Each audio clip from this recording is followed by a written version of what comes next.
Hi everyone, today's date is the 3rd of March 2021 and I'm making this quick update because I've made a big discovery in my body. Now I've been aware for several months that my QL muscle, which is this muscle here, is hyper tight, really constricted, and this muscle attaches to the spine and it's very deep under the abdominals. And a good test to see whether this muscle is really constricted is when you tilt to the right or to the left. So if I tilt to my right side, this QL muscle here is nice and quite loose. But as I tilt this way, it's all constricted. And it causes almost like a pain like into the hip, almost like it can actually cause like a sciatica type sensation as well.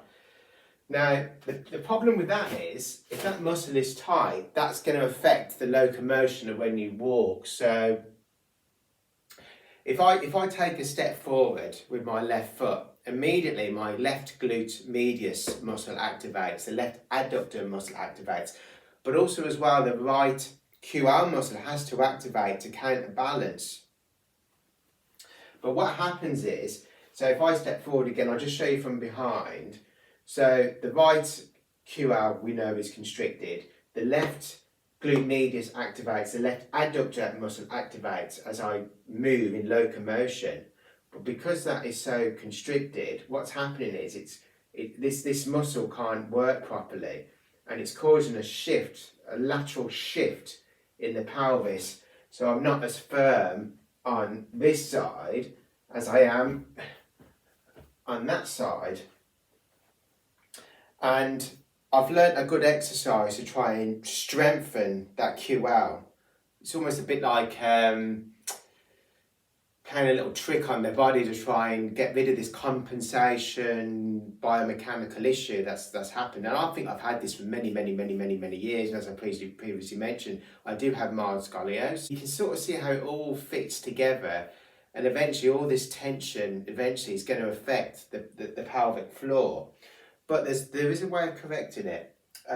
So you want to get a weight or even a suitcase. Okay, so imagine this is my suitcase and I'm at the airport on holiday and I'm holding it in my, we'll go for the left. I'm holding it in my left hand, right?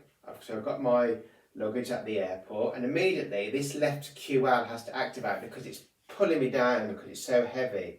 Now the trick is to tilt the head to the opposite direction and then immediately, instead of that left QL firing because it's pulling down with that weight, this muscle will activate here, this right QL will activate to try and counterbalance. And immediately I can actually feel the right QL activating. So what this is doing is it's building that strength, trying to get that reconnection with that QL that is no longer firing, which is also affecting the opposite glute med. And one of my big issues has been glute medius and glute maximus that's not wanting to activate so far. So my hope is release the QL and be able to fire this back up again and regain control even more so of the pelvic floor. So yeah, just a quick update there. I hope this is helpful for some of you guys and girls out there. Thank you. Hi there, just another add-on quickly. Today's date is the 10th of March. Now I've been doing them exercises for a few days and I've had some miracles happen in my body. I've had a lot of pain in my feet as well. And doing these exercises, well, you just see, I mean, as you can remember, the range of motion was really poor on one side because that tight QL. So I'll just show you my good side, which is that side. Now watch this. Can you see that?